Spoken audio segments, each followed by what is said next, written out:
Assalamualaikum warahmatullahi wabarakatuh. Saya selaku moderator pada pagi ini akan melanjutkan mekanisme presentasi pada hari ini. Jadi yang melakukan presentasi materi sistem nefrotik itu dari kelompok 1 reguler 3, dan untuk materi sistem nefrotik akut itu dari kelompok 2 reguler 4. Untuk waktu presentasinya kurang lebih selama 10 menit, dan sesi tanya jawabnya akan dilakukan di akhir.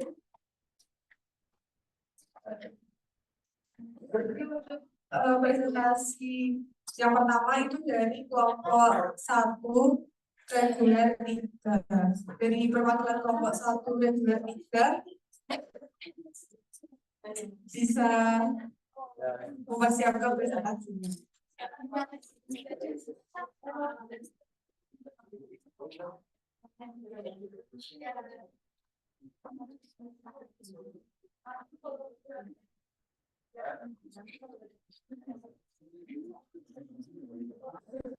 Bisa dari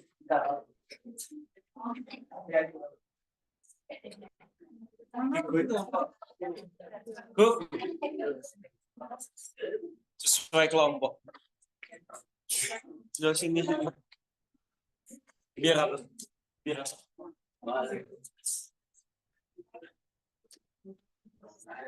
Terima kasih atas Assalamualaikum warahmatullahi wabarakatuh.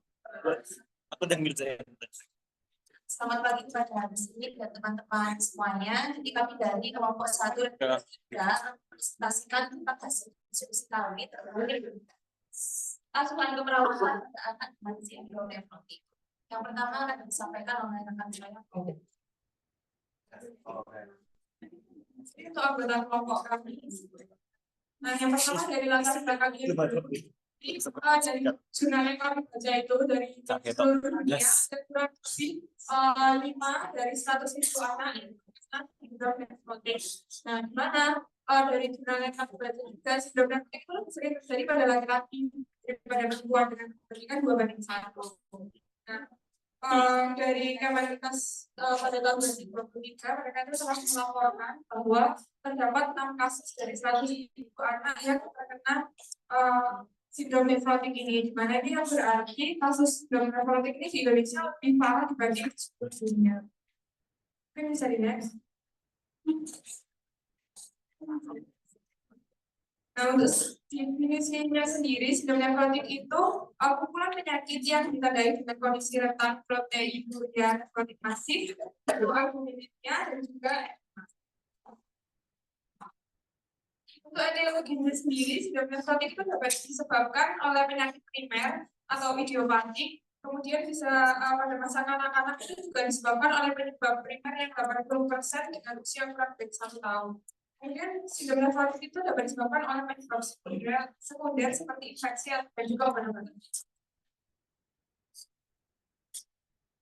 Untuk faktor risikonya ada dari genetik, ada dari infeksi, paparan alergen dan toksin, kondisi autoimun dan juga alergi, dan juga faktor lingkungan. Nah, untuk klasifikasinya sendiri, sindrom nefrotik itu dibagi jadi 2, SSNS atau steroid sensitive nephrotic syndrome, dan juga SRNS, steroid resistant nephrotic syndrome. Nah, untuk manifestasi klinisnya sendiri, sindrom nefrotik itu ditandai dengan pria, terus ada hipoalbuminia atau juga periorbital edema, tapi yang paling banyak itu dari periorbital edema. Nah, komplikasinya sindrom nefrotik yang terkait dengan hipokalemia berat, asitesis, peritonitis, pneumonia atau dispenia akibat effusi pleura, asitas, pneumonia atau embolipa. Baik, selanjutnya di sini adalah patofisiologi dan clinical findings tentang nephrotic syndrome. Yang pertama yang tadi seperti sudah dijelaskan, kondisi ini tuh disebabkan karena ada kondisi edema, hipoalbuminemia, hiperlipidemia, dan kehilangan protein. Kemudian kehilangan protein atau yang biasa kita kenal dengan proteinuria ini kondisi kelebihan kadar albumin disebabkan oleh kerusakan atau disfungsi pada elemen struktural glomerulus sehingga yang menyebabkan di atas itu membranus glomerulonefritis. Nah, kondisi ini bisa seperti struktural glomerulusnya seperti membran dasar, permukaan endotelium atau sel epitel atau dalam hal ini disebut dengan kondosit. Nah, kemudian bersama dengan sel endotel kapiler glomerulus, membran basal, sel epitel khusus ini yang disebut kondosit itu akan menciptakan filter yang bisa menjebak protein plasma dalam aliran darah. Nah, ketika ada kondisi saat terdapat masalah pada filter tersebut, maka menyebabkan beberapa protein yang dapat diekskresikan, yang harusnya diekspresikan dalam urin itu terkena pembatasan ukuran akibat pori-pori yang terhalang. Kemudian akibatnya terjadi kondisi proteinuria tadi yang telah disebutkan di awal. Kemudian kan ada juga 3 kelainan glomerulus primer yang paling terjadi, yaitu segmental primer yang itu yang diperbesar itu. Kemudian ada glomerulus membranosa yang di awal, dan juga ada perubahan minimum atau minimal change di sini. Nah, kondisi ini peningkatan permeabilitas glomerulus terhadap albumin dan protein plasma ini bisa menjadi salah satu masalah utama yang menyebabkan terjadinya edema. Nah, edema sendiri dalam kasus ini itu disebabkan oleh peningkatan drainase cairan di ruang terjadinya penyerapan pembuluh darah melalui area vaskular yang terkait dengan penyerapan garam ginjal dengan perlambatan aliran karena albumin yang tadi menurun dalam darah. Namun berdasarkan artikel yang telah kami dapatkan, kami belum menemukan yang lebih jelas, sehingga pada artikel ini masih terbatas karena belum ada penjelasan yang detail tentang bagaimana edema ini berkembang pada kondisi sindrom nefrotik.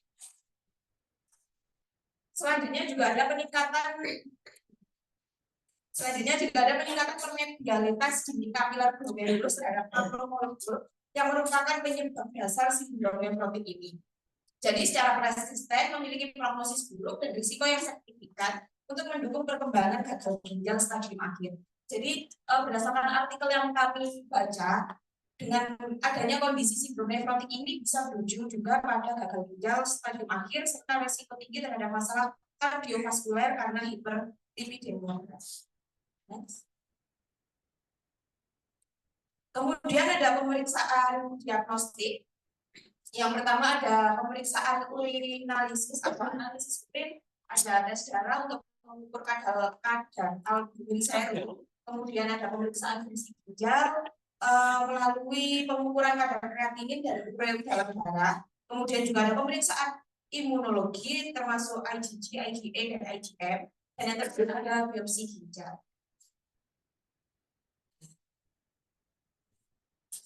Nah, ini untuk penatalaksanaan kondisi sindrom nefrotik. Yang pertama ini adalah link pertama untuk penatalaksanaan sindrom nefrotik adalah pemberian kortikosteroid.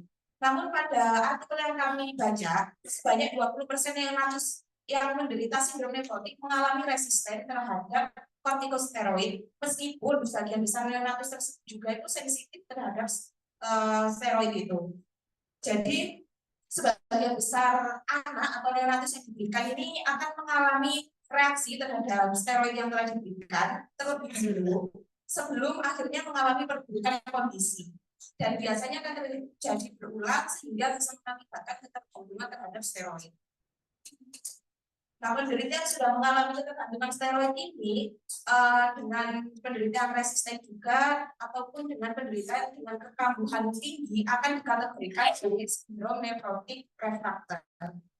Kemudian dengan adanya penelitian terkait sindrom nefrotik refraktor ini ditemukan penelitian dalam beberapa tahun terakhir untuk penggunaan obat lini kedua, terapi kedua dengan imunosupresif.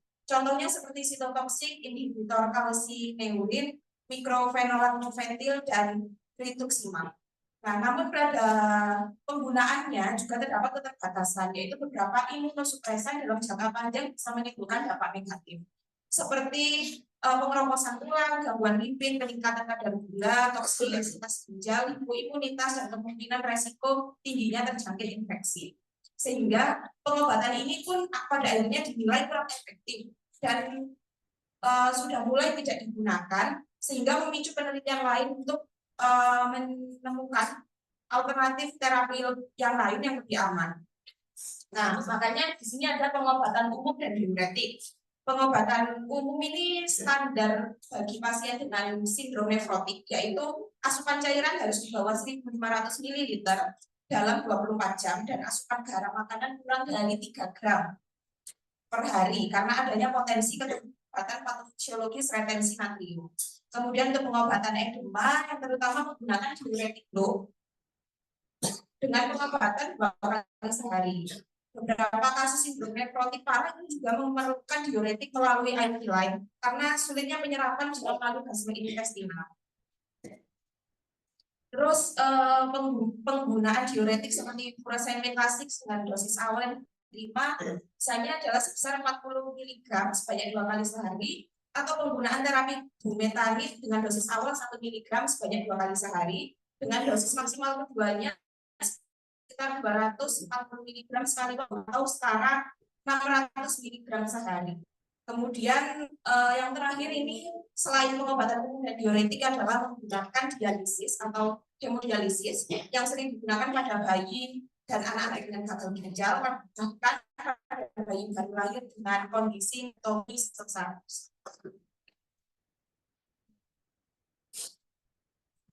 Sebenarnya studi kasus. Jadi ada anak berusia 2 tahun dibawa ke rumah sakit dengan keluhan bengkak berat tidak 2 minggu sebelum masuk rumah sakit, terus diikuti dengan pembekan pada kaki dan kemudian sedikit buncit pada perut. Anak mendapatkan vitamin, tapi ternyata tidak mengalami perubahan. Bengkak pada wajah, kaki, dan perut itu masih ada.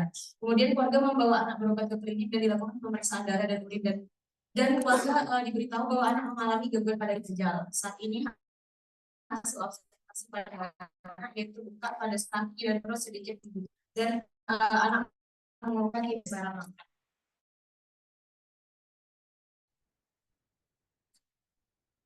Pengkajian itu namanya adalah bengkak pada wajah sejak 2 minggu sebelum masuk sakit, terus diikuti dengan pembengkakan pada kaki dan juga pada sedikit buncit. Kemudian anak juga tidak bernafsu makan, terus badannya terasa hangat dan juga kulit juga berkurang dan kulit warna kuning. Saat pengkajian bengkak pada wajah, kaki dan kulit sedikit buncit, anak tidak bisa makan dan berkurang, badan terasa hangat.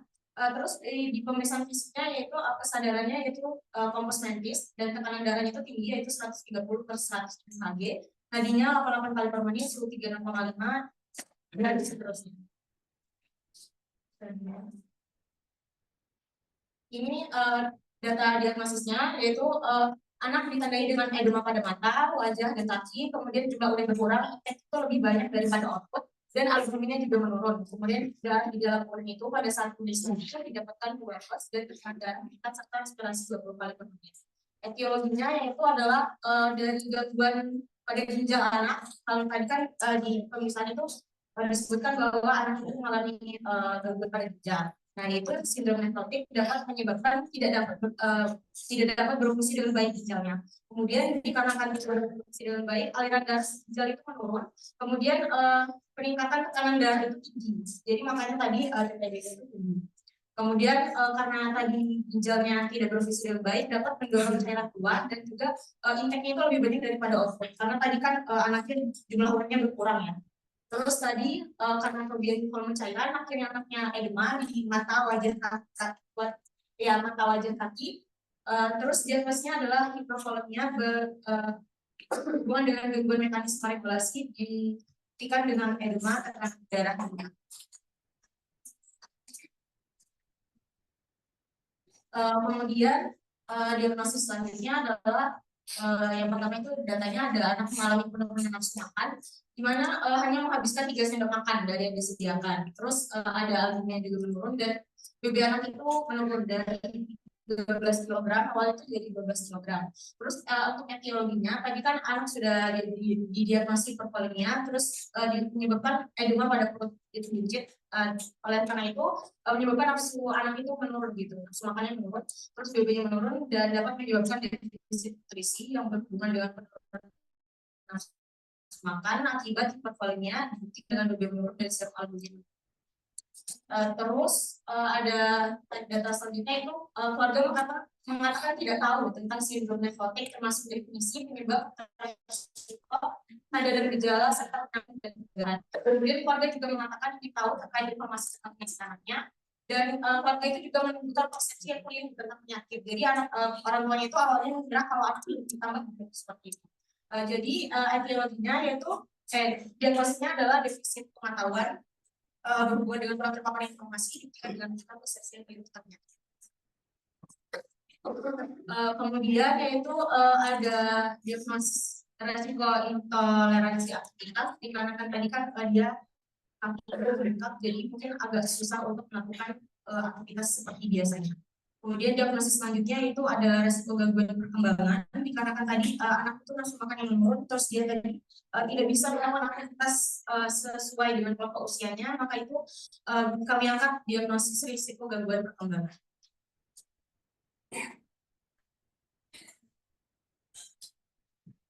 Kemudian yang terakhir yaitu ada ansietas. Tadi disebutkan keluarga itu bahwa orang tuanya merasa khawatir dan juga merasa takut akan kondisi anaknya. Maka dari itu diagnosis yang diangkat adalah ansietas berhubungan dengan krisis situasional dibuktikan dengan khawatir.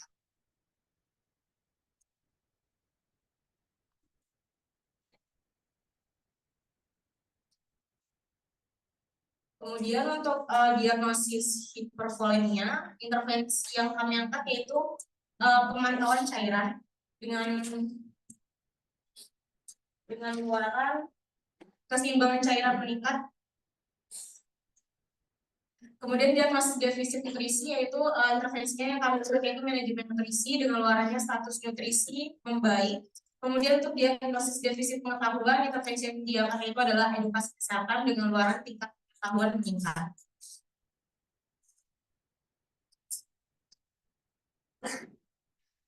Kemudian untuk resiko toleransi aktivitas, intervensinya itu adalah manajemen energi. Kemudian untuk luaran toleransi aktivitas membaik. Kemudian diagnosis resiko gangguan perkembangan, intervensinya adalah promosi perkembangan anak dan luarannya status perkembangan membaik. Ya, lanjut aja itu ansietas, terapi reaksi tingkat ansietas. Next slide. Kemudian untuk evaluasi, teman-teman bisa scan aja di sini. Untuk kesimpulannya adalah sindrom nefrotik salah satu gangguan ginjal serius dan umumnya terjadi pada anak-anak. Kemudian ditandai dengan hilangnya protein dalam jumlah besar melalui urin, yaitu protein urea, kadar protein rendah dalam darah atau hipoproteinemia, penumpukan cairan di berbagai bagian tubuh yang menyebabkan pembekakan atau edema serta peningkatan kadar lemak dalam darah atau hiperlipidemia. Nah, kemudian di negara-negara berkembang seperti Indonesia, sindrom nefrotik ini cenderung lebih kompleks dan faktor-faktor seperti infeksi dan dapat memperburuk kondisi sindrom nefrotik ini. Kemudian dapat menyebabkan bentuk sindrom nefrotik yang lebih berat dibandingkan dengan yang terjadi di negara maju. Nah, dengan pengelolaan yang tepat, sindrom nefrotik pada anak-anak ini dapat ditangani meskipun membutuhkan pengobatan jangka panjang dan pemantauan ketat untuk mencegah kambuhan atau komplikasi ini. Nah, ini daftar pustaka yang kami gunakan. Terima kasih. Terima kasih atas perhatiannya. Mohon maaf apabila terdapat kesalahan kata. Assalamualaikum warahmatullahi wabarakatuh.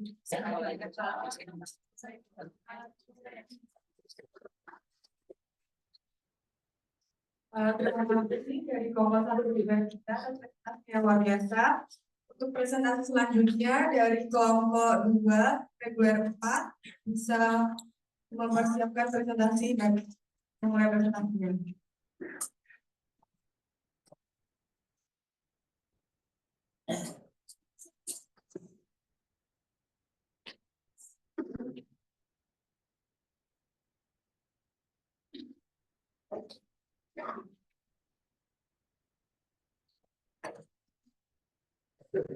Assalamualaikum warahmatullahi wabarakatuh. Selamat pagi Mas Didi dan teman-teman semua. Perkenalkan kami dari kelompok 2 reguler 4 akan mempresentasikan hasil diskusi kami tentang sindrom neurologic atau kesehatan. Berikut adalah nama anggota kelompok kami dan selanjutnya akan dijelaskan oleh rekan Mas Didi.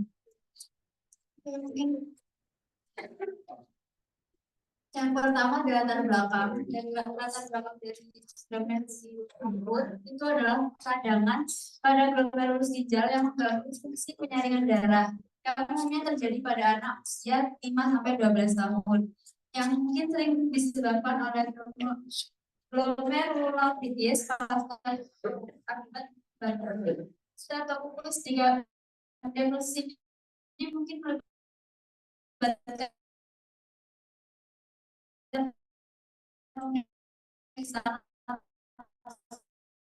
seperti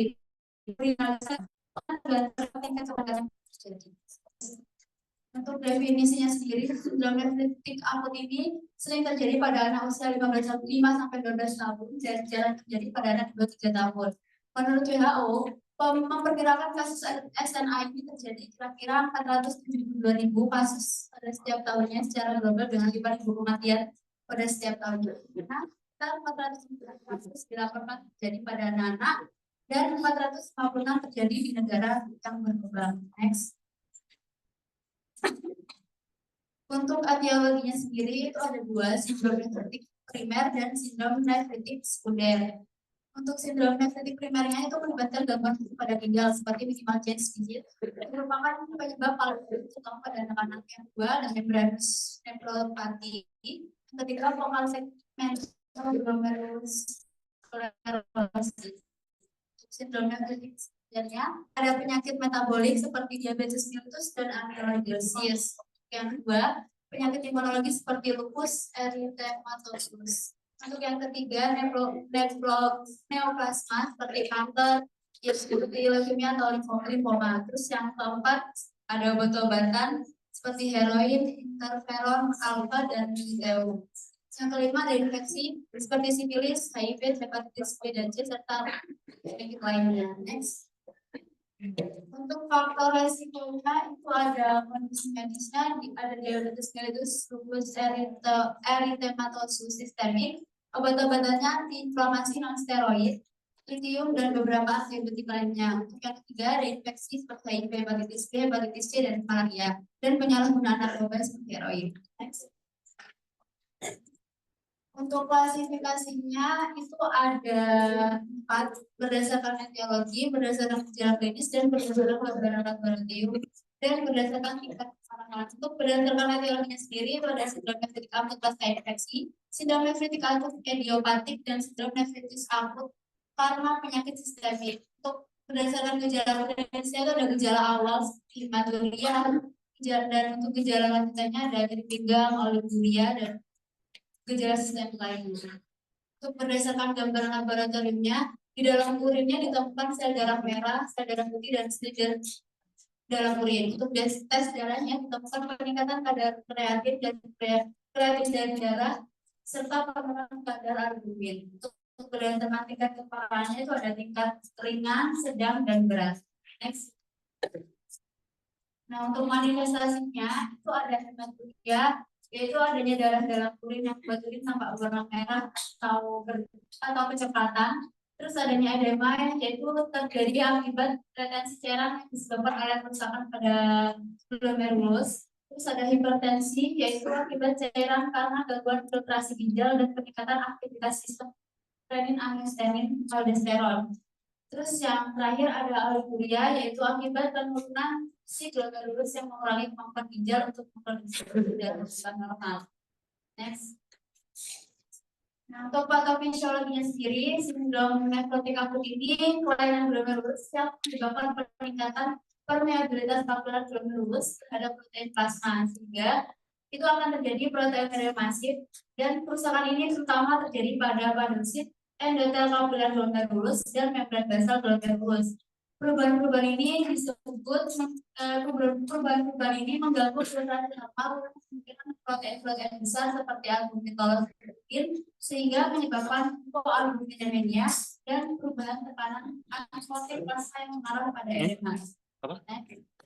Ini kerja no aku ini Nah, untuk pemeriksaan diagnostisnya sendiri ada pemeriksaan urinarisis, tes fungsi ginjal, tes darah, dan pemeriksaan neurologi.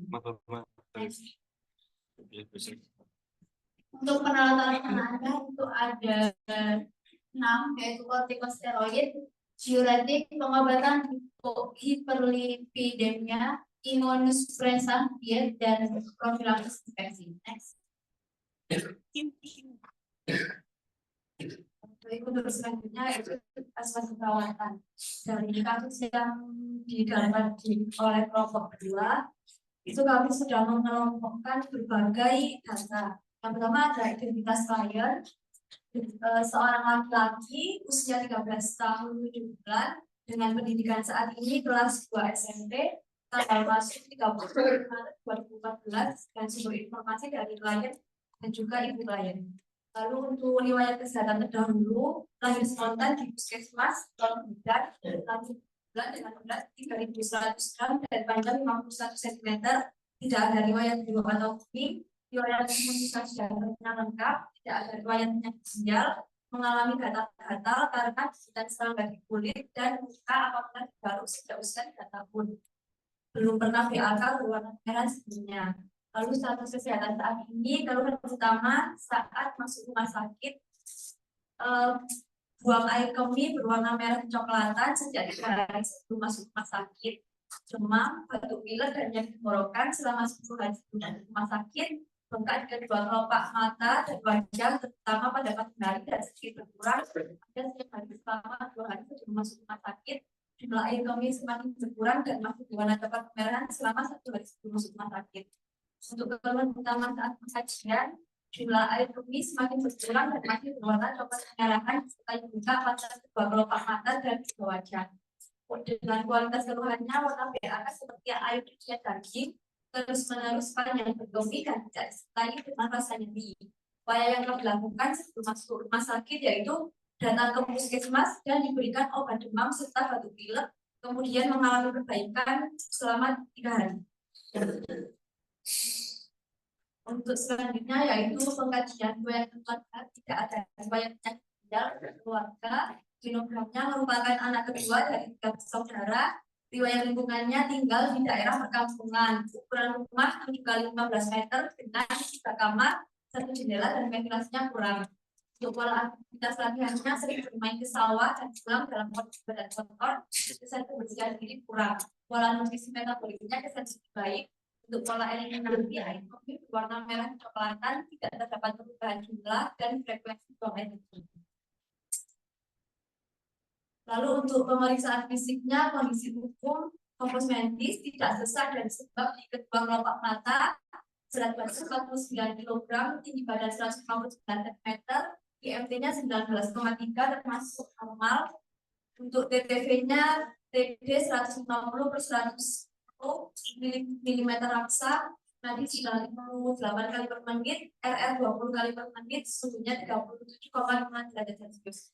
Masuk ke dalam hipertensi derajat 2. Namun setelah diperiksa kembali, tekanan darahnya naik menjadi 180/120 mm raksa dan didiagnosis hipertensi kritis.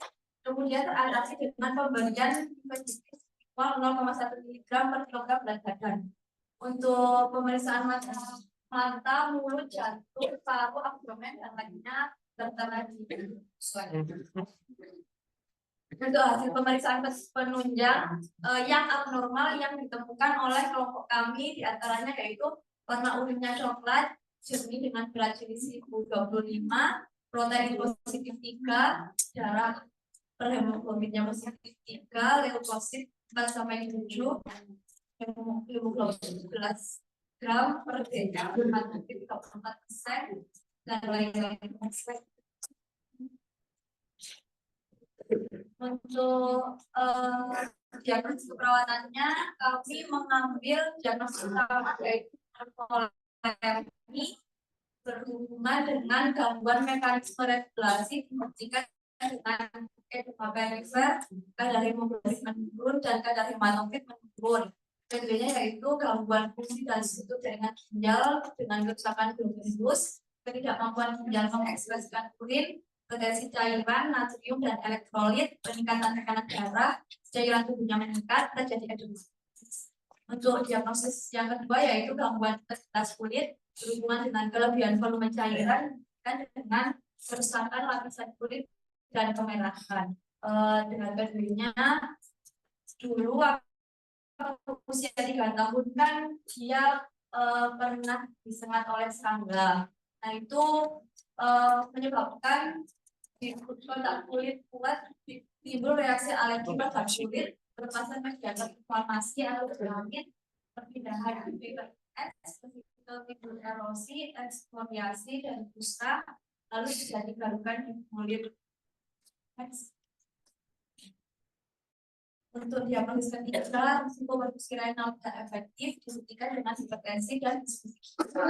Lalu yang terakhir ada risiko alergi dibuktikan dengan sengatan serangga, kondisi penurunan imunitas dan riwayat alergi sebelumnya. Dan selanjutnya itu intervensi untuk diagnosis yang pertama itu ada intervensinya, di mana intervensi utamanya itu hipervolemia dengan luaran keseimbangan cairan dan dengan hasil edema menurun, autourin baik dan darah baik.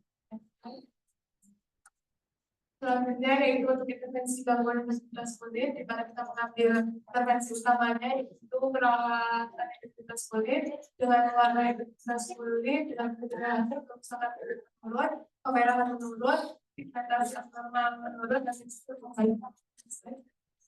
Selanjutnya itu ada risiko perfusi renal tidak efektif, di mana dengan intervensi utamanya yaitu pencegahan shock dengan perfusi renal, dengan hasil jumlah urin membaik, karena darah sistem baik, karena darah diastoli membaik. Dan yang terakhir yaitu ada risiko alergi dengan intervensi utama yaitu edukasi reaksi alergi, keluaran respon alergi sistemik dengan kriteria hasil gatal seluruh tubuh menurun, eritema menurun, titik darah menurun, PTI menurun, demam menurun, hemosis darah menurun, tekanan darah baik dan suhu kulit menurun.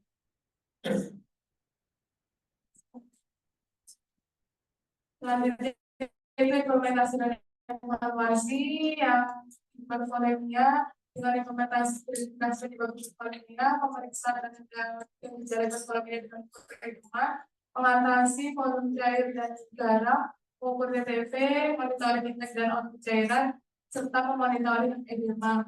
Selanjutnya itu implementasi gangguan aktivitas kulit, itu mengkaji kulit dari adanya ruam, lecet, panas, suhu, kelembapan, dan kekeringan kulit. Selanjutnya itu memantau area kemerahan dan kerusakan pada kulit, dan yang terakhir yaitu mengkaji adanya faktor yang menyebabkan kerusakan kulit. Selanjutnya itu ada implementasi dari risiko perfusi renal tidak efektif, yaitu dengan memonitoring status kardiofungal, memonitoring status oksigenasi, berikan oksigen untuk mempertahankan saturan oksigen dan pasang dalam IV. Dan yang terakhir yaitu risiko alergi dengan implementasi identifikasi penyebab alergi, monitor pemahaman pasien dan keluarga mengenai alergi. Dan yang terakhir yaitu fasilitasi pengenali penyebab alergi.